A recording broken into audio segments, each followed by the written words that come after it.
Bienvenue dans À poil avec ta vérité. Ici, le mental fait une pause et le corps, lui, prend le micro.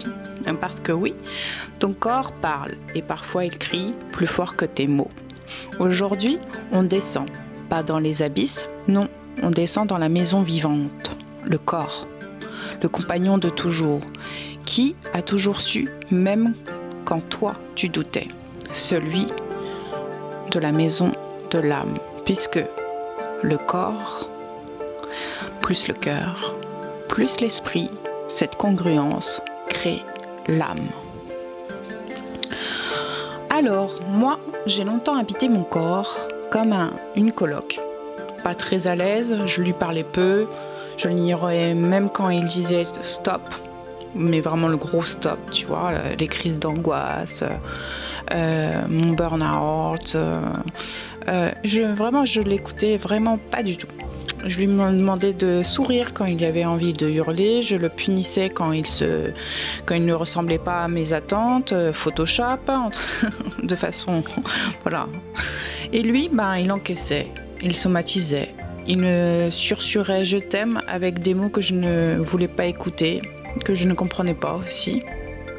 Et puis un jour, j'ai mis la main sur mon ventre, j'ai pleuré, parce que j'ai entendu sa voix, pas dans ma tête, pas dans mes tripes. Il disait quelque chose comme ça. Je suis là depuis le début. Je t'ai jamais quitté. Alors ton corps, oui, c'est ton miroir. Il te montre ce que tu te caches. Il t'avertit quand tu t'éloignes de toi. Il se ferme quand tu trahis ton cœur.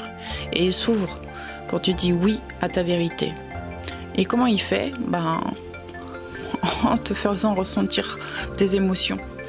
Et comme on nous a appris à ne pas écouter ces émotions ou à les rejeter parce que la tristesse c'est pour les faibles ou la colère c'est moche et tout ça, tu n'écoutes plus ce corps.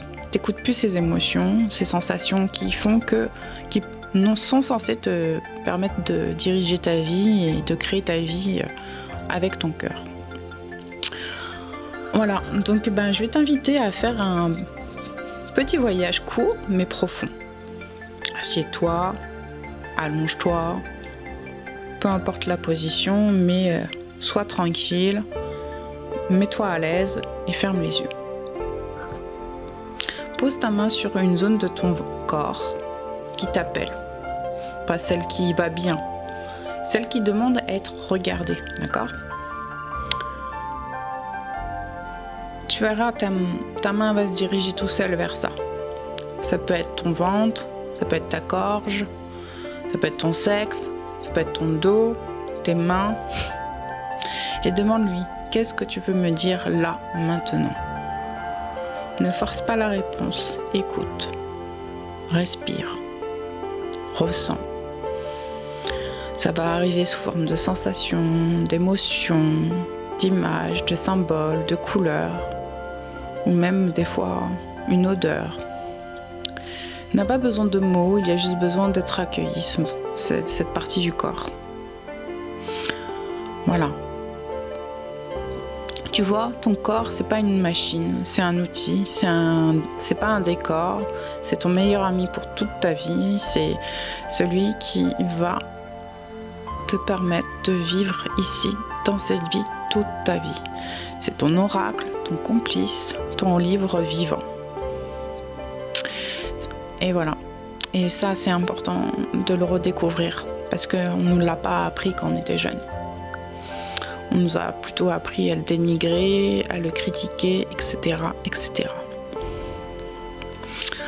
Alors, je t'invite à redevenir ami avec lui parce que c'est la congruence du corps, du cœur et de l'esprit. Et c'est cette congruence-là qui crée une âme. Et cette âme, c'est toi.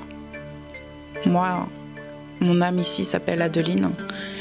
Et la tienne, elle s'appelle X. Mais c'est la tienne et c'est ton corps.